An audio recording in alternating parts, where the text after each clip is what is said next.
Okay, I'm gonna do the random assortment packet number one. It's this setup here that you'll be able to see, but water's being pumped into a tank at that rate in liters per hour. T's measure an hour, and water is being removed from the tank at this. So we have an equation here and a table here, where R is differentiable and decreasing on 0 to 8. Selected values of R of T are shown in the table above at time 0. So my starting value, there are 50,000 liters of water at the start time. Okay, so the first one is, want to estimate R prime of 2. So I have R. If I want to estimate R prime of 2, I'll just calculate the slope between these two. So I'll do 950 minus 1190 over 3 minus 1.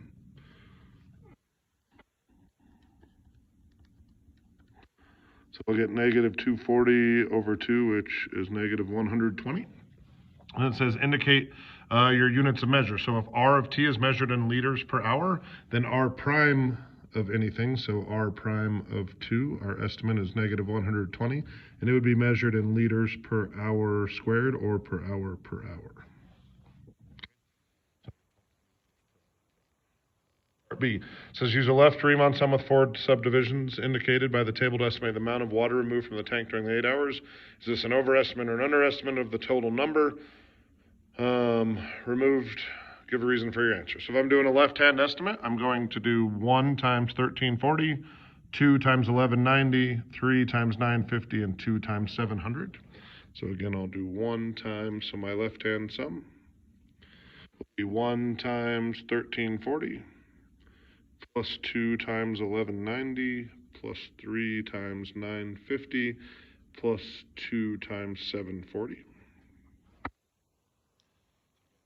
40 plus 2 times 1190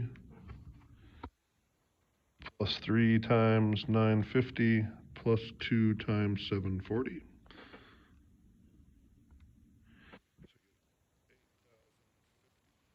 And that would be measuring the liters that have been removed. And then the question says, is it an underestimate or an overestimate? So if we think about, we have a decreasing function and we did left-hand guesses. Those guesses are going to be too big. So that is an overestimate. The reason for that would be because, answer that would be simply because R of T is a decreasing function. It tells you it's decreasing here, differentiable and decreasing. Part C says, use your answer part C to find an estimate of the total amount of water in the tank to the nearest liter at the end of 8 hours. Okay, so if we want the total amount, we need to take the 50,000. And then we need to add the integral from 0 to 8 of that WT equation. And then we are using the estimate from that one, so we're going to subtract 8,050. So I'm going to go into y equals. I've already got that in. I've already got my window. I've already got all that set. So I'll do second, calculate 7. I'll do the integral from 0 to 8.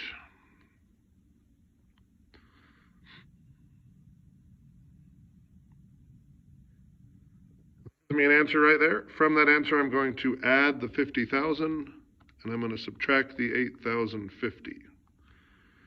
Estimate, and it says to the nearest liter, so we'll estimate that to 49,786 liters at T equals 8 hours.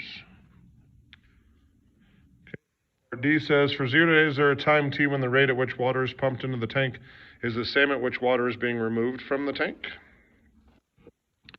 If I look at this picture, so if you ever want the shading to go away, the simplest way I've found is to just go delete something on the end, just the delete button, and put it back so that I can look at the graph again.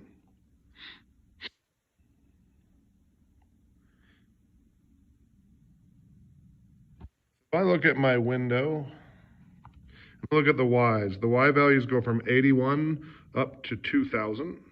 Okay, that's based on this window. I could calculate those values if I wanted to. And then the table goes from 1340 to 700.